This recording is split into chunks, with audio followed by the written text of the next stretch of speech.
Number 4, number 7, number 8 அந்த டேட்ல பிறந்த வெதர் கேட்டை நட்சத்திரம் பார்க்கணும். குழந்தை டைரக்ட் பார்க்க இப்படிதான் பார்க்கணும். அமாவாஸ்யா, பௌர்ணமி, மந்த்லி ஒன்ஸ் வந்து ஃபர்ஸ்ட் எண்ணக்கிழமை, திங்களா செவ்வளா வாட்டர் மேபி அந்த நாளில இரவில் குழந்தைகள் படிக்கல அப்படின்னா நம்ம நிறைய ஃபேக்டர்ஸ் பார்க்கணும். என்னன்னு கேட்டீங்கன்னா அது அதாவது இந்த திருமணமாகி இந்த வித்தின் வீக் ஆர் அதுல நிறைய பேர் டிவோர்ஸ் ஆயிருது, அல்லது பாத்தீங்கன்னா எங்கேயாவது ஃபாரின் வந்து அப்படியே ஒரு ஹனிமூன் கூட்டிட்டு போவாங்க, வீட்டுக்கு வந்து விட்டுட்டு போனா காணா போயிடுறாங்க, ஆள் காணா போயிடுறாங்க. ஏன் என்ன காரணம்? ஃப்ரெண்ட்ஸுக்கு சொல்லிட்டேன், ஹிந்துஸுக்கு சொல்லிட்டேன், முஸ்லீம் சொல்லிட்டேன், கிறிஸ்டின் சொல்லிட்டேன். ஓகே, நியூமராலஜி வைஸ்ல இந்த நம்பர் 2, 8 இந்த மாதிரி 7 இந்த மாதிரி காம்பினேஷன் இருக்கவங்களுக்கு நிறைய சில நேரம் அதாவது லிமிட்டா சாப்பிடணும், லிமிட்டா அதுக்குன்னா ஃபுட் ஐட்டம் கரெக்டா பண்ணிக்கணும், அப்படி இல்லைன்னா உடம்பு கெட்டு போயிருது. அதாவது ஒரு குழந்தைக்கும் அம்மாக்கும் அல்லது வந்து குழந்தைக்கும் அப்பாக்கும் ஒரு விஷயம் இருந்தால் தான் என்ன இன்னும் குழந்தைய காணோம் அப்படின்னு சொல்லிட்டு இவர் ஸ்கூட்டர்ல உட்காந்துட்டு அப்படியே பாத்துட்டு இருப்பாரு. வந்தவனே ஒரு பெரிய சந்தோஷம். நார்மலா மட்டும்தான் வேணும்னு ஆசைப்படுறாங்க, ரொம்ப எலாபரேட் வேண்டாம் அப்படின்னு ஃபீல் பண்றாங்க. நம்ம அவையார் சொன்ன மாதிரி எனக்கு என்ன கட்டுறது கைமண் அளவு, கல்லாளது உலகளவு. நம்பர் 4, நம்பர் 7, நம்பர் 8 அந்த டேட்ல பிறந்த வெதர் கேட்டை நட்சத்திரம் அல்லது உத்திர நட்சத்திரம், பூச நட்சத்திரம், பூராட நட்சத்திரம், சித்திரை, ஆயில், மூலம் இந்த நட்சத்திரத்துல டேட் வந்து 4, 7, 8 அந்த மாதிரி காம்பினேஷன் வந்திருந்தால் கண்டிப்பாக குழந்தையோட தந்தை வந்து பார்க்க கூடாதுன்னு ஒரு வரம்பு இருக்கு. ஏன் பார்க்க கூடாதுன்னு கேட்டா சில தோஷங்கள் சொல்றது. இப்போ ஒரு கேமரா இருக்கு, அந்த கேமரா எடுத்து நம்ம அப்படி சூரியன் முன்னாடி பார்க்க முடியுமா? என்ன ஆகும்? reflects light very badly. Yes, அந்த எனர்ஜி வந்து அப்படியே ரிஃப்ளெக்ட் ஆயிட்டே இருக்கு. the same way என்னன்னு கேட்டீங்கன்னா உதாரணமா பாத்தீங்கன்னா ஒரு கேட்ட நட்சத்திரத்துல ஒரு குழந்தை பிறந்திருந்தால் நம்ம 15 நாளைக்கு அந்த குழந்தையோட அப்பா வந்து பார்க்க கூடாது. அதே மாதிரி உத்தர நட்சத்திரமாக இருந்தால் 2 மாசத்துக்கு பார்க்க கூடாது. அதே பூச நட்சத்திரமாக இருந்தால் 3 மாதத்திற்கு பார்க்க கூடாது. உத்தர நட்சத்திரமா இருந்தா 2 மாசம், பூச நட்சத்திரமா இருந்தா 3 மாதத்திற்கு பார்க்க கூடாது. பூராட நட்சத்திரமா இருந்தால் 8 மாதத்திற்கு பார்க்க கூடாது. சித்திரை நட்சத்திரமா இருந்தா 6 மாசத்துக்கு பார்க்க கூடாதுன்னு ஒரு கணக்கு இருக்கு. அப்புறம் நம்ம சொல்லுவோமே என்னது ஆயில்யம், நம்ம சொல்லுவோம் ஐயோ ஆயில்ய நட்சத்திரத்துல இந்த பொண்ணு பிறந்துருச்சு, பையன் பிறந்துருச்சு, பார்த்தா மாமியா இருக்காது. ஆமா, இருக்க கூடாது சொல்றாரு பாருங்க. அதுக்கு நாங்க என்ன டூருக்கு போக முடியும்? அதனால ஆயில்ய நட்சத்திரத்தில் பிறந்திருந்தால் 9 மாதத்திற்கு தகப்பன் வந்து ஃபாதர் வந்து பார்க்க கூடாது. என்ன தோஷம் இருக்குது சார்? நிறைய அது நம்ம டிவில பேச முடியாது, அந்த மாதிரி இருக்கு. ஆனால் மூல நட்சத்திரமாக இருந்தால் நம்ம சொல்லுவோம் ஐயோ அந்த பொண்ணு மூல நட்சத்திரத்துல பிறந்தது மூளையில சேர்த்திரும் அப்படின்னு சொல்லி ஒரு ப்ரோவர்ப் இருக்கு. ஆனால் கவலைப்பட வேண்டாம், அந்த குழந்தை பிறந்து என்னது 8 வருடத்திற்கு பார்க்க கூடாது. எத்தனை வருஷத்துக்கு? 8 இயர்ஸ் பார்க்க கூடாது. அப்படியே பார்த்திருந்தால் அதுக்கு சில தோஷங்கள் இருக்கும். அந்த தோஷங்களை நிவர்த்தி செய்யப்பட வேண்டும் என்றால் அது நம்மள டைரக்டா வந்து பார்க்கும் பொழுது இதை செய்யணும் இதை செய்யக்கூடாதுன்னு ஒரு கணக்கு இருக்கு. So by chance if they have seen the child also, photo பாருங்க இல்ல கண்ணாடியில பாருங்க, இல்ல பார்த்தாலும் அந்த தோஷம் இருந்தா அது நலிஃபை ஆகுதா? கண்டிப்பா. இப்போ ஒரு மூல நட்சத்திரத்துல ஒரு குழந்தை பிறந்திருக்கு, 8 வருஷத்துக்கு குழந்தைய பார்க்காதுன்னு சொன்னா பெரிய பிரச்சனை ஆயிரும். அந்த குழந்தையை அப்படியேதான் பார்க்க வேண்டும் என்றால் கண்ணாடியில பார்க்கணும். குழந்தை டைரக்ட் பார்க்க இப்படிதான் பார்க்கணும். நல்லா புரியுதுங்களா? அதர்வைஸ் அத போட்டோல பாத்துக்கலாம், ஸ்னாப் எடுத்துட்டு ஸ்னாப்ல பாத்துக்கலாம். அதர்வைஸ் என்னன்னு கேட்டா அப்படியே பார்க்கணும்னு நினைச்சால் அதை நல்லிஃபை பண்றதுக்கு சில தோஷ நிவர்த்திக்கு சில பரிகாரங்கள் இருக்கு, அதெல்லாம் செஞ்சுதான் பார்க்கணும். ஒரு சிலர் கேட்பாங்க, என்ன கேட்பாங்க, சார் இந்த மாதிரி இந்த குழந்தை மூல நட்சத்திரத்துல பிறந்திருக்கு, நானே இது பண்ணிட்டு இருக்கேன் அப்படின்னு சொன்னா அதுல தோஷங்கள் இருந்துட்டே இருக்கும். அப்ப அதுக்கு தகுந்த மாதிரி சில பரிகாரங்கள் இருக்கு. அதை நம்மள டைரக்டா வந்து மீட் பண்ணும்போது மட்டும்தான் அந்த பரிகாரங்களை செய்ய முடியும். இப்போ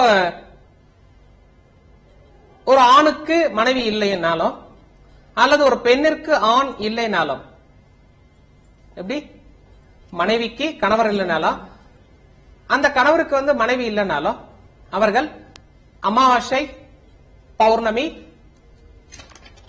மாசத்துல வர ஃபர்ஸ்ட் நாள் ஈவினிங் டைம்ல நம்ம சாப்பிடக்கூடாது. என்ன பண்ணக்கூடாது? சாப்பிடக்கூடாது. ஈவினிங்ல வெறும் ஃப்ரூட்ஸ் தான் சாப்பிடணும் அப்படிங்கிற ஒரு சாஸ்திரம் இருக்கு. அமாவாசை, பௌர்ணமி, மந்த்லி ஒன்ஸ் வந்து ஃபர்ஸ்ட் எண்ணக்கிழமை, திங்களா செவ்வளா வாட்டர் மேபி அந்த நாளில இரவில் போஜனம் பண்ணக்கூடாது, வெறும் ஃப்ரூட்ஸ் மட்டும் தான் கன்சியூம் பண்ணணும். அந்த மாதிரி செஞ்சால் ஆட்டோமேட்டிக்கா அவர்களுக்கு திரும்ப வரக்கூடிய தோஷங்கள் குறையும், இல்லைன்னா கண்டிப்பா தோஷங்கள் அதிகமாகும். வணக்கம் வணக்கம் வணக்கம். என்ன நேயர்களே, ஒவ்வொரு வாரமும் இந்த நிகழ்ச்சியில நம்ம நிறைய டிஃபரெண்ட் டைப் ஆஃப் நியூமராலஜி பத்தி, புரோலாலஜி பத்தி, வாஸ்து பத்தி நிறைய நம்ம பேசிட்டு இருக்கோம். ஒவ்வொரு வாரமும் என்னன்னா மக்களுக்கு பயனுள்ள கருத்துக்களை நிறைய டிப்ஸ் கொடுத்து இந்த மாதிரி செய்யணும், இந்த மாதிரி செஞ்சால் ஃபர்ஸ்ட் கிளாஸா வந்து நல்லா இருக்கும்னு சொல்லி நிறைய பேசிட்டு இருக்கோம். குழந்தைகள் படிக்கல அப்படின்னா நம்ம நிறைய ஃபேக்டர்ஸ் பார்க்கணும். என்னன்னு கேட்டீங்கன்னா, அது ஃபர்ஸ்ட் குழந்தையா ரெண்டாவது குழந்தையான்னு பார்க்கணும். அது மட்டும் இல்லாமல் வீடு ஆஸ் பர் த வாஸ்து இருக்கா இல்லையா. சிலர் என்ன பண்ணுவாங்க, குழந்தை பிறந்தவொடனே எனக்கு அவங்க விருப்பம் போல ஏதோ ஒரு பேர் வச்சுக்குவாங்க. நம்ம பழைய காலத்துல பாத்தீங்கன்னா முதல் குழந்தை பிறந்தால் பழனியப்பன் பேர் வைப்பாங்க. ஆனால் இப்பொழுது என்னன்னு கேட்டீங்கன்னா, பெயர் வைக்கும் பொழுது கண்டிப்பாக நட்சத்திரத்தை பேஸ் பண்ணி, இல்லைன்னா அதுக்கு ஃப்ரெண்ட்லி நட்சத்திரம் இருக்கு, அந்த நட்சத்திரத்தை பேஸ் பண்ணி நம்ம பெயர் வைக்கப்பட வேண்டும். அப்படி வச்சால் மட்டும்தான் அவர்களுக்கு அந்த படிப்புல நல்ல டெவலப்மெண்ட் கிடைக்கும், இல்லைன்னா டெவலப்மெண்ட் கிடைக்காது. ஆனா நீங்க என்ன கேட்டிருக்கீங்கன்னா, சார் என்னது பேர்லாம் இருக்கு, எல்லாமே இருக்கு, எல்லாம் இருந்த சில தோஷங்கள் இருக்கு, அந்த தோஷத்தை இப்படி நல்லிஃபை பண்றதுன்னு நீங்க சொல்லி கேட்டிருக்கீங்க. அப்போ இந்த படிக்காத குழந்தைகள் தோஷத்தை நல்லிஃபை பண்ணணும் அப்படின்னா, நம்ம இந்த வெள்ளை பூசணிக்காய் இருக்கு பாத்திருக்கீங்களா, வெள்ளை பூசணிக்காய் வந்து நம்ம என்ன பண்ணணும், ஜூஸ் பண்ணிட்டு அந்த ஜூஸ் ஒரு டம்ளர்ல இருந்துட்டு அது வாழை இலை மேல அந்த டம்ளர் எடுத்து வச்சிடணும். வச்சுட்டு அதை வந்து நம்ம சரஸ்வதிக்கு முன்னாடி வச்சு டெய்லியும் ப்ரே பண்ணிட்டு 48 நாட்களுக்கு, எவ்வளவு நாளைக்கு, 48 டேஸ் அந்த வெள்ளை பூசணிக்காய் ஜூஸ வந்து குழந்தைகளுக்கு நம்ம கொடுத்தால் கண்டிப்பாக அவர்களுக்கு படிப்புல ஞாபக சக்தி அதிகமாகி பெரிய லெவல்ல வருவாங்க. அது மட்டும் இல்லாமல் அவர்களுடைய பெயரை இப்ப நம்ம ஃபார் எக்ஸாம்பிள் ஒரு 41ல நேம் வச்சிருப்போம், இல்ல 42ல வச்சிருப்போம், இல்ல 45ல வச்சிருப்போம். அதற்கு தகுந்த டெய்லி அவங்க பேரையும் என்னன்னு கேட்டீங்கன்னா நோட் புக்ல டெய்லியும் காலையில எழுதணும்.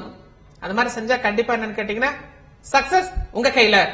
அதாவது இந்த திருமணமாகி இந்த வித்தின் வீக் ஆர் அதுல நிறைய பேர் டிவர்ஸ் ஆயிருது, அல்லது பாத்தீங்கன்னா எங்கேயாவது ஃபாரின் வந்து அப்படியே ஒரு ஹனிமூன் கூட்டிட்டு போவாங்க, வீட்டுக்கு வந்து விட்டுட்டு போனா காணா போயிடுறாங்க, ஆள் காணா போயிடுறாங்க. ஏன் என்ன காரணம் கேட்டீங்கன்னா, இந்த டியூரிங் த மேரேஜ் டைம்ல கோடி தீபம் என்று சொல்வார்கள். கோடி தீபம்னா அந்த மண் விளக்குல, மண்ணின் மடுகை, அதுல வந்து நம்ம ஜெனரலா ஜிஞ்சிலி ஆயில் போட்டு அதுல திரி ஃபுல்லா திக்கா ஒரு திரி போட்டு தீபம் ஏற்றுவார்கள். அந்த கோடி தீபம் ஏற்றப்பட வேண்டும், ஒரு பாயிண்ட்.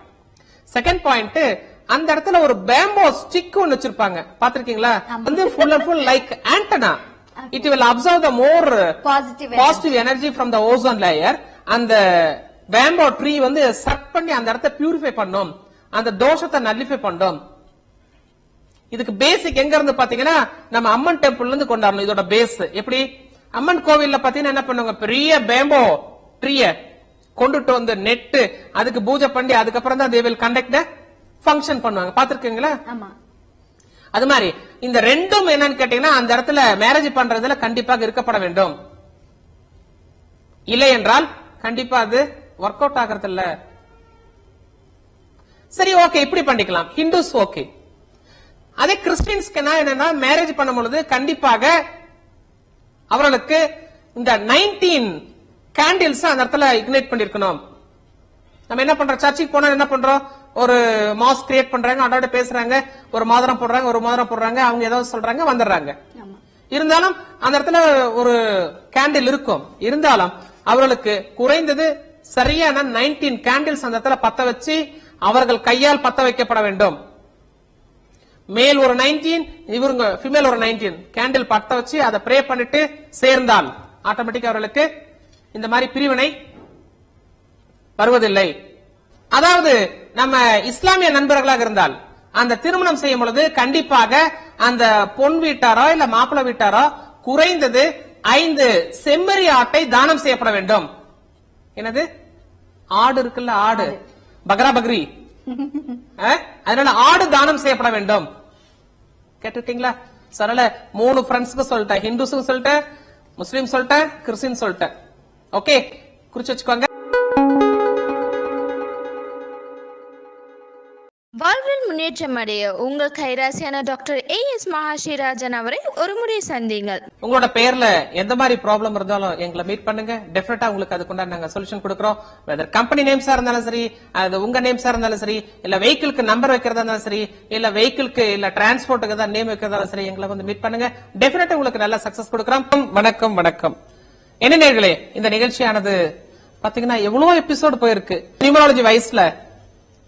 இந்த நம்பர் 2, 8 இந்த மாதிரி 7 இந்த மாதிரி காம்பினேஷன் இருக்கவங்களுக்கு நிறைய சில நேரம் மறதி ஏற்படுகிறது. நிறைய மறதி ஏற்படுறதுனால என்ன ஆகுது, ஆட்டோமேட்டிக்கா அவங்களால ஃபாலோ பண்ண முடியல, டைமை கீப் அப் பண்ண முடியறது இல்ல. அப்ப ப்ராப்ளம் மேல ப்ராப்ளம் வந்துருது, லைஃப்ல அவங்களால மேல போக முடியறது இல்ல. இது ஒரு ஆங்கிள். அதே வாஸ்து பிரகாரம் கொண்டு போய் போக்கஸ் பண்ணீங்கன்னா, ஒரு வீடானது அதனுடைய வாயிலானது நீச்ச பாகம் என்று சொல்லக்கூடிய சனி, ராகு அண்ட் கேது அந்த 3 பாகத்துல வாயில் அமையப்பட்டிருந்தால் கண்டிப்பாக அந்த வீட்டில் படிக்கக்கூடிய குழந்தைகளுக்கு மறதி ஏற்படும். அப்படியே படிச்சு மேல வந்தாலும் வேலை இல்லாமல் உட்கார்ந்து இருப்பார்கள். என்னது, வித்வுட் ஜாப் இருக்காது. அந்த நீச்ச பாகம் எது, சனி பகவான், ராகு அண்ட் கேது அந்த 3 பார்ட்ல இருந்துச்சுன்னா கண்டிப்பா அவர்களுக்கு ஞாபக சக்தி குறைவாக ஏற்படுகிறது. இது எப்படி ஹவு டு நலிஃபை அப்படின்னு கேட்டா, டெய்லியும் ஒரு டம்ளர் என்னது தேங்காய் பால் வீட்டுல செஞ்சுட்டு அது கணேசா முன்னாடியோ இல்ல உங்களுடைய இஷ்ட மனதேவரோ குலதெய்வத்துக்கு முன்னாடியே வச்சு ப்ரே பண்ணிட்டு நம்ம ரெகுலரா என்ன பண்ணிக்கணும், ஒரு 60 days அந்த குழந்தைகளுக்கு நம்ம கொடுத்தோமா ஆட்டோமேட்டிக்கா அவர்களுக்கு பவர் வருது, நாலேஜ் அதிகமாகுது, மெமரி பவர் அதிகமாகுது. ட்ரை பண்ணி பாருங்க. அதாவது லிமிட்டா சாப்பிடணும், லிமிட்டா இருக்கணும், ஃபுட் ஐட்டம் கரெக்டா பண்ணிக்கணும், அப்படி இல்லைன்னா உடம்பு கெட்டு போயிருது. ஓகே, அதனால இந்த வயிறு சம்பந்தமான வியாதிக்கு பஞ்சமி திதி என்று இப்ப நிறைய இருக்குல்ல, அஷ்டமி, நவமி, தசமி, அது இது XYZ இருக்குல்ல, அதுல பஞ்சமி திதி அன்று வாழைப்பழத்தை தானம் செய்யப்பட வேண்டும். எது, வாழைப்பழம் அசுக்கு ஆஃபர் ಮಾಡಬೇಕು, பசுமாட்டுக்கு தானம் செய்யப்பட வேண்டும். அவ்வாறு செய்தால் என்னது, இந்த வயிறு சம்பந்தமான வியாதிகள் குறையும். ஆனால் அன்னைக்கு வீட்டுல நான்வெஜ் செய்யக்கூடாது. என்ன நேர்களே, ஒவ்வொரு எபிசோடும் மறக்காம பாத்துட்டு இருங்க. டெபினட்டா என்ன, ஒவ்வொரு எபிசோட்ல உங்களுக்கு தேவையான ப்ராப்ளம் சால்வ் பண்ற மாதிரி as per numerology wise and ப்ரோனாலஜி வைஸ், அதுக்கப்புறம் வாஸ்து வைஸ் நிறைய டிப்ஸ் கொடுத்துட்டு இருக்கோம். மறக்காம பாருங்க, எழுதி வச்சுக்கோங்க, அதை கரெக்டா ஃபாலோ பண்ணுங்க. டெபினட்டா உங்களுக்கு ரிசல்ட் கிடைக்குது. வாழ்வில் முன்னேற்றம் அடைய உங்கள் கைராசியான டாக்டர் AS மகாஸ்ரீராஜன் அவரை ஒரு முறை சந்திங்கள். As per the numerology wise பேர் இருந்தாலும் சரி அல்லது இல்லனாலும் சரி, வாஸ்து முறைப்படி பேர் இருந்தாலும் சரி, ஆள் ஒல்லியா இருந்தானே குண்டா இருந்தானே அது வேற இது வேற. ஒத்துக்கிறீங்களா? ஆமா. ஒரு வசியம் வேணும்னு சொல்றோம்ல, இப்ப நம்ம பாப்போம், அதாவது ஒரு குழந்தைக்கும் அம்மாக்கும் அல்லது குழந்தைக்கும் அப்பாக்கும் ஒரு வசியம் இருந்தால்தான் என்ன இன்னும் குழந்தைய காணோம் அப்படின்னு சொல்லிட்டு இவர் ஸ்கூட்டர்ல உட்காந்துட்டு அப்படியே பாத்துட்டு இருப்பாரு. வந்தவனே ஒரு பெரிய சந்தோஷம். ஒரு சில அப்பாக்கெல்லாம் என்னன்னா இவ்வளவு நேரம் அது பட்டாரம் அங்கேயே கொடுப்பாரு, ஸ்கூல்லயே கொடுப்பாரு, அதை அழுதுகிட்டே இங்க இருந்து அப்படியே இங்க வந்து எல்லாம் கரையாயிரும். அவங்க அம்மாக்கு என்ன இல்ல அப்படின்னு, அப்பா அடிச்சிட்டாருமா, உடனே அங்க 2 பேரும் கிளாஷ் ஆயிரும், சண்டை இங்க ஸ்டார்ட் ஆகி அங்க போய் ஸ்டார்ட் ஆயிரும். அந்த ஒரு வசியம் வரப்பட வேண்டும் என்றால் ஒரு ஸ்லோகன் இருக்கு. அந்த ஸ்லோகன் என்னன்னு கேட்டீங்கன்னா, ஓம் பகவதி கௌரி பஞ்சாட்சரத்தில் லோகி வசிக்கரி மகாமோகினி ஐயும் கிளியும் அரவணா கல்யாணி நாராயண தேவி வீரலட்சுமி என் வாக்கிலேயும் என் மனதிலேயும் மோகித்து நிற்க சிவா. இத daily you have to chant 21 times daily. வணக்கம் வணக்கம். சோ என்ன நேர்களே, இந்த நிகழ்ச்சியில பாத்தீங்கன்னா நிறைய கருத்துக்கள் நம்ம கொடுத்துட்டு இருக்கோம். சோ இந்த ப்ரோக்ராம் இதே டிவில நிறைய பல வருஷங்களா நம்ம பேசிட்டு இருக்கோம், நிறைய கருத்துக்கள் பேசிட்டு இருக்கோம். அதாவது இன்றைய காலகட்டத்துல என்னன்னு மனுஷனுக்கு அந்த ஷார்ட் அண்ட் ஸ்வீட்டா வேணும், ரொம்ப அந்த அப்டிராக்ட் தான் வேணும். ஆமா, அந்த மேட்டர் தான் வேணும். Yes, main point. அதாவது எல்லாருக்கும் என்னன்னு அந்த ஃபார்முலா மட்டும் தான் வேணும்னு ஆசைப்படுறாங்க, ரொம்ப எலாபரேட் வேண்டாம் அப்படின்னு ஃபீல் பண்றாங்க. இதுல இப்ப ஒரு சிலருக்கு என்னன்னு கேட்டீங்கன்னா, நம்ம நியூமராலஜி பிரகாரம் பெயர் சரியா இருக்கலாம் அல்லது சரியில்லாமல் இருக்கலாம், அல்லது வாஸ்து பிரகாரம் வீடு சரியா இருக்கலாம் சரியில்லாமல் இருக்கலாம், அல்லது அந்தந்த பிளட் குரூப்புக்கு தகுந்த மாதிரி நம்ம மேட்சிங் கூட பண்ணிருக்கலாம். சில நேரங்கள்ல என்னன்னு எதிர்பாராத விதமாக நம்முடைய விரல்களில் சில டாட்ஸ் இருக்கும். அந்த டாட்ஸ் வச்சு நம்ம என்னன்னு கேட்டீங்கன்னா, ஓ அடுத்தது இது வருது. இப்போ மழை வருவது மயிலுக்கு தெரியும் சொல்வார்கள். மழை வரும்போது என்ன மயில் தோகையை விரிச்சு ஆடும், சூப்பரா ஆடிட்டு இருக்கோம். ஓ அப்பயே தெரிஞ்சுக்கலாம் சரி மழை வரப்போகுது. பீகாக்கு பழைய காலத்துல வந்துங்க சில சாஸ்திரங்கள் இருக்கு. அதாவது இன்னும் இத நம்ம டிவில பேசக்கூடாது, பேசுறதா இருந்தால் அந்த காலத்துல என்ன பண்ணிருக்காங்கன்னு கேட்டீங்கன்னா, ஒரு உதாரணமாக 10 குழந்தைகள் 20 குழந்தைகள் பிறந்திருக்காங்க, எந்த விதமான ப்ராப்ளம் இல்ல, எந்த விதமான சிசேரியன் இல்ல, ஒண்ணு இல்ல அப்படின்னு இருந்தது. என்ன அப்படின்னு சொல்லி பார்க்கும் பொழுது, ஒரு ஆராய்ச்சி மூலமாக பார்க்கும் பொழுது, ஒரு ஆணாக இருந்தாலும் சரி பெண்ணாக இருந்தாலும் சரி, ஒரு ஜாதகத்தை பார்ப்பதற்கு முன்பாக இவர்கள் என்ன செஞ்சிருக்காங்கன்னு கேட்டா, ஒரு ஆணாக இருந்தால் என்னன்னு கேட்டீங்கன்னா ஒரு மணல், ஒரு சாண்ட் இருக்கும். அந்த சாண்ட்ல வந்து என்னன்னா அந்த ஆணை நிற்க வைத்து தனியா வச்சுட்டு என்னன்னா அவர் அந்த இடத்துல ஒரு யூரின் போக சொல்லுவாங்க. அப்போ அந்த என்ன ஃபோர்ஸ் இருக்குன்னு சொல்லிட்டு அந்த சாண்ட்ல அந்த ஃபோர்ஸ்க்கு ஒரு சின்ன ஒரு டெப்த் ஃபார்ம் ஆயிருக்கும். அதே மாதிரி பெண்களை என்னன்னு கேட்டா அந்த மணல் மீது என்னன்னா தனியா ஒரு செப்பரேட் ஒரு இதுல ஒரு யூரின் போக வச்சுட்டா ஆட்டோமேட்டிக்கா என்ன ஸ்பீட் இருக்குன்னு பார்த்து அந்த யோனியை மெஷர் பண்ணி அப்ப இவர்களுக்கு யோனி பொருத்தம் இருக்குன்னு சொல்லிட்டு என்னன்னு கேட்டா ஆந்திராவில் நிறைய அந்த மாதிரிலாம் செஞ்சுட்டு இருந்திருக்காங்க. இதெல்லாம் வந்து எடுத்து பார்க்கும் பொழுது கண்டிப்பா சாஸ்திரங்கள் ஏதோட ஒண்ணு மிங்கிள் ஆகுது அப்படின்னு சொல்லியிருக்கு. அதே மாதிரி மழை வருவது எனக்கு மயிலுக்கு தெரியுங்கிற மாதிரி இந்த தவளை கூட என்ன பண்ணணும்னு கேட்டீங்கன்னா அப்பதான் வந்து பாத்தீங்கன்னா உங்களுக்கு சத்தம் போடும்.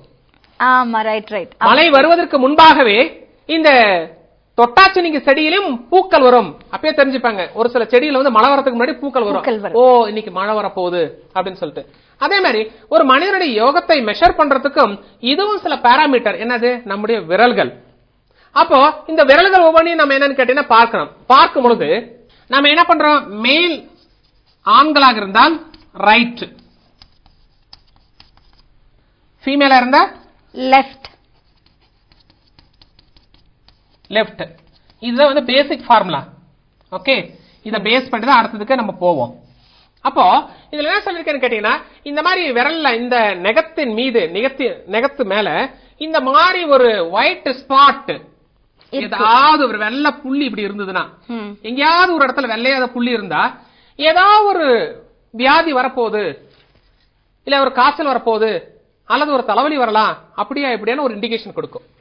அப்பயே பாத்துக்குவாங்க, உடனே பார்த்து ஓ சரி சரி வெள்ளை புள்ளி இருக்கா, ஏதோ ஒரு வியாதி சின்ன சின்னதா வரப்போகுது, ஏதோ ஒரு டிசீஸ் வரப்போகுது அப்படின்னு சொல்லிட்டு ஆட்டோமேட்டிக்கா அந்த வெள்ளை புள்ளி வந்தாவே ஆட்டோமேட்டிக்கா என்னன்னு கேட்டா தெரிஞ்சுப்பாங்க, சரி ஏதோ சம் ப்ராப்ளம் இருக்கு, அதுக்கு தகுந்த மாதிரி ஃபுட் ஐட்டம் எல்லாம் கொஞ்சம் மாத்தி கீத்தி நியூட்ரலைஸ் பண்ணிக்கிறாங்க. சரி, இது முடிஞ்சது. அதே இந்த பிளாக் டாட், ஒரு கருப்பு கலர்ல ஏதாவது கருப்பா ஏதாவது ஒரு புள்ளிகள், ஆமா அந்த நெகத்துல பாத்தீங்கன்னா நீங்களே உங்க கையை பாத்துக்கலாம், ஏதாவது கருப்புல ஏதாவது ஒரு புள்ளிகள் இருந்தால் இவர்களுக்கு பின்னாடி ஃபியூச்சர்ல வந்து என்னன்னா ஸ்மால் பாக்ஸ் இல்ல பிக் பாக்ஸ் இல்லனா என்ன மலேரியா இந்த மாதிரி ஒரு டிசீஸ் வரதுக்கு வாய்ப்பு இருக்குங்கிறான். காரணம் அப்ப பிளட் வந்து சரியான முறையில சர்க்குலேஷன் இல்லாம எங்கேயோ பிளாக்கேஜ் ஆகி ப்ராப்ளம் வந்திருக்கும். ப்ராப்ளம் வரக்கூடிய காலகட்டத்தில் மட்டும்தான் இவர்களுக்கு இந்த மாதிரி நெகத்துல வந்து என்னன்னா பிளாக் கலர் டாட்டே உழுகும். அப்பயே புரிஞ்சுக்கலாம். நம்ம உடனே டாக்டர் போயிட்டு சார் ஏதாவது உடம்புக்கு செக் பண்றது பிரிகாஷன், நம்ம வந்து உடனே இமிடியேட்டா டாக்டர் போய் செக் பண்ணி பிளட் எல்லாம் செக் பண்ணி அதுக்கு தகுந்த மாதிரி மருந்தெல்லாம் எடுத்துக்கிட்டா சேஃபர். இடி இடிக்கும் போது வீட்டுல இருந்து புறப்படும் போது கொடை எடுத்து வச்சுக்கிறோம், இது நனையக்கூடாதுன்னு. இந்த சேம் வே நாம வந்து என்னன்னா இந்த நெகத்துல இந்த மாதிரி வந்து பிளாக் டாட் வந்திருந்தால் கண்டிப்பா இவர்கள் வந்து என்னன்னு கேட்டீங்கன்னா சில டாக்டர் அணுகி அதுக்கு தகுந்த மாதிரி பாக்குறது ரொம்ப ரொம்ப நல்லது. சரி அப்படியே எங்களால போக முடியல, அப்படி இல்ல இப்படி இல்ல அப்படின்னு சொன்னால் இவர்கள் என்ன பண்ணு கேட்டா முத்துமாரி அம்மன், முத்துமாரி அம்மன், முத்துமாரி இந்த மாதிரி முத்துமாரி அம்மன் கோவிலுக்கு சென்று வந்தாலும் இவர்களுக்கு வந்து இந்த ப்ராப்ளம் வந்து சால்வ் ஆகுதுன்னு ஒரு கணக்கு இருக்கு. அப்படி இல்ல என்னன்னு கேட்டா இந்த மாதிரி வந்து ஒயிட் ஸ்பாட் எல்லாம் இருக்கு அப்படின்னு சொல்லியதுனால் இதெல்லாம் என்னன்னு கேட்டா பாவாடக்காரி அப்படின்னு சொல்லிட்டு ஒரு சாமி இருக்கு. பாவாடக்காரி, பாவாடைக்காரி இப்படி ஒரு காட் இருக்கு. அந்த காடுக்கு வந்து என்னன்னு கேட்டா நீங்க ப்ரே பண்ணிக்கலாம், அல்லது அந்த காடுக்காக ஏதாவது நம்ம செய்யலாம்னு சொல்லிட்டு நீங்க எடுத்து வச்சுட்டு அந்த கோவிலுக்கு போகும்போது நீங்க உங்க ஏதாவது ஆஃபரிங் பண்ண நினைச்சீங்கன்னா நீங்க ஆஃபரிங் பண்ணலாம். அந்த மாதிரி செஞ்சாலும் கண்டிப்பா என்னன்னு கேட்டா இந்த மாதிரி ப்ராப்ளம்ஸ் வந்து கொஞ்சம் சால்வ் ஆகும். அப்போ கூடவே நினைக்கிறேன் நம்மளோட பேரும் நம்ம நியூமராலஜி பிரகாரம் அப்ப ஆட்டோமேட்டிக்கா ஃபார்ம் ஆனிச்சுன்னா எல்லாமே ஒரே ட்ராக்ல போயிட்டு இருக்கும். சயின்ஸ்ல 100 மார்க் வாங்கினா கூட மேத்ஸ்ல 100, பிசிக்ஸ்ல 100, இதெல்லாம் ஒவ்வொரு டாபிக் தானே, யோசனை பண்ணி பாருங்க. இது வந்து என்னன்னா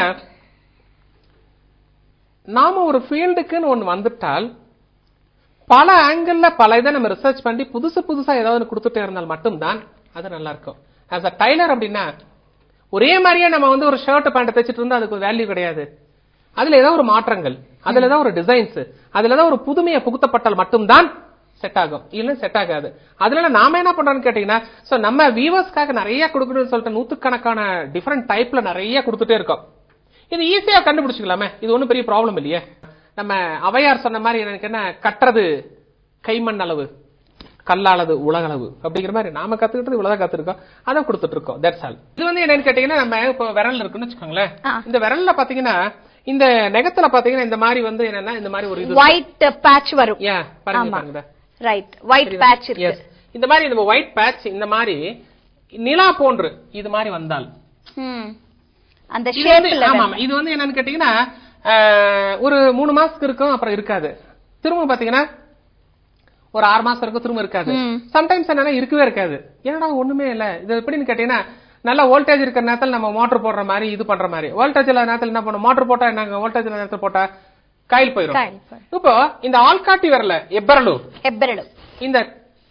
இந்த பெருவரல்ல இந்த மாதிரி என்னன்னு கேட்டா ஒரு நிலாப்பிறை போன்று இருந்தால் லைஃப்ல என்னன்னா வேலையில உயர்வு அப்படி சக் சக் சக் சக் சக் ஃபட்டார்ஃபட் மேல மேல மேல மேல மேல போயிட்டே இருக்கும்.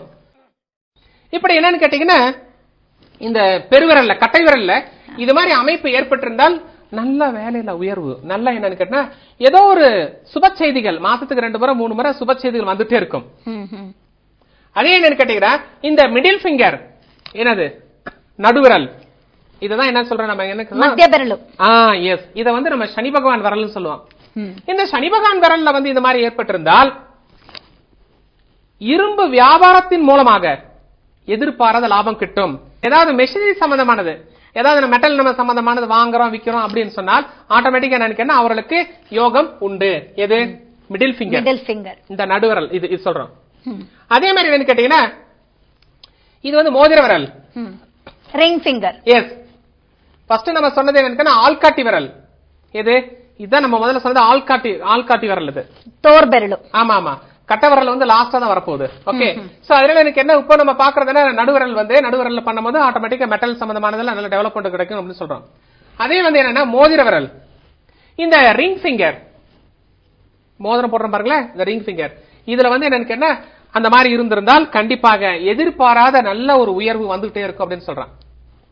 அதே வந்து என்னன்னு கேட்டா இந்த சின்ன விரல், லாஸ்ட் சின்ன விரல், சுண்டு விரல், இந்த சுண்டு விரல்ல இருந்தா என்ன ஆகுதுன்னு கேட்டா புதிய யுக்தி மூலமாக ஏதோ ஒரு ஃபார்முலா கண்டுபிடிப்பாங்க. தூங்காம என்னன்னு கேட்டா விடிய ஏதாவது யோசனை பண்ணிட்டு இருந்தா அது மூலியமா ஒரு ஃபார்முலாவை கண்டுபிடிச்சு ஆட்டோமேட்டிக்கா அதன் மூலமாக லாபங்கள் உருவாகும் அப்படின்னு சொல்லிட்டு சொல்லியிருக்கான். இந்த கட்ட விரல் தான் என்னன்னு கேட்டா எப்பயுமே நல்ல செய்தி, நல்ல லாபம் உண்டு அப்படின்னு சொல்லிட்டு. இப்படி இந்த மாதிரி விரல்கள் மூலமாக என்னன்னு கேட்டீங்கன்னா நாமளே பாத்துக்கலாம். காலையில எழுந்தோன்னே சாமியை கும்பிடுறோம், பாத்துக்கிறோம், ஓஹோ இந்த மாதிரி இருக்கா, இது இருக்கா, சரி இந்த தொழில வியாபாரம் உண்டு. ஆமா, இப்படி நிறைய சில பாராமீட்டர்ஸ் எல்லாம் இருக்கு. இந்த மாதிரி பாராமீட்டர்ஸ் நம்ம மெஷர் பண்ணி அதற்கு தகுந்தாற் போன்ற என்னன்னு ஏதாவது ஒரு பிசினஸ் செய்யப்பட்டால் கண்டிப்பா எனக்கு வாழ்க்கையில நல்ல டெவலப்மெண்ட் இருக்கும். இதுல இன்னும் என்னன்னு கேட்டா சில நெகட்டிவிட்டி இருக்கு. நாம அந்த டாபிக் பேசல, இதுல இந்த மாதிரி நெகட்டிவிட்டி இதுல சிலதெல்லாம் இருக்கு, அதை பத்தி நம்ம பேசல, எல்லாம் பிளஸ் மட்டும் தான் பேசிட்டு இருக்கோம். அதனால இதெல்லாம் நீங்க கொஞ்சம் தெரிஞ்சுட்டு நீங்க கொஞ்சம் ஃபாலோ பண்ணால் கண்டிப்பா நீங்களும் லைஃப்ல நல்லா மேல வரலாம் அப்படின்னு சொல்லிட்டு டிப்ஸ் கொடுக்குறோம். எஸ், இப்ப நம்ம வீட்டுக்கு வந்து என்னன்னா நம்ம ஒரு பூஜா போடுறோம். அந்த பூஜா போடும்போது இந்த மாதிரி அமைப்புகள் இருக்கான்னு சொல்லி நம்ம பார்த்தாவே, இந்த மாதிரி அமைப்புகள் இருந்துச்சுனாவே ஆட்டோமேட்டிக்கா நீங்க கொஞ்சம் பூஜை போடுங்க, நீங்க கொஞ்சம் சாமிக்கு தேங்காய் விடுங்க, நீங்க கொஞ்சம் விளக்கு பத்தவீங்க, அவங்களுக்கு சொல்றாரு. எஸ், சோ அந்த யோகம் அவங்களுக்கு இருக்கு, அந்த யோகம் நிறைய இருக்கனால ஆட்டோமேட்டிக்கா நான் அவங்கள சொல்றாங்க. இது வந்து என்னன்னா பிராக்டிகலா நம்ம நிறைய பார்க்கும் பொழுது மட்டும்தான் இது நமக்கு தெரியும். இல்ல அப்படின்னா ஒருத்தர் வந்து ஒரு நல்ல சாரி கட்டி இருக்காங்க அப்படின்னு சொல்லிட்டு யோகம் சொல்ல முடியாது. அதே என்னன்னா அங்க பிளானட் எப்படி இருக்குன்னு சொல்ல கண்டுபிடிக்க முடியாது. இந்த மாதிரி சில பாராமீட்டர்ஸ் நம்ம மெஷர் பண்ணும் பொழுது கண்டிப்பா இவங்க யோகம் உள்ளவங்களா யோகம் இல்லாதவங்களா அப்படின்னு சொல்லிட்டு we can identify very easily.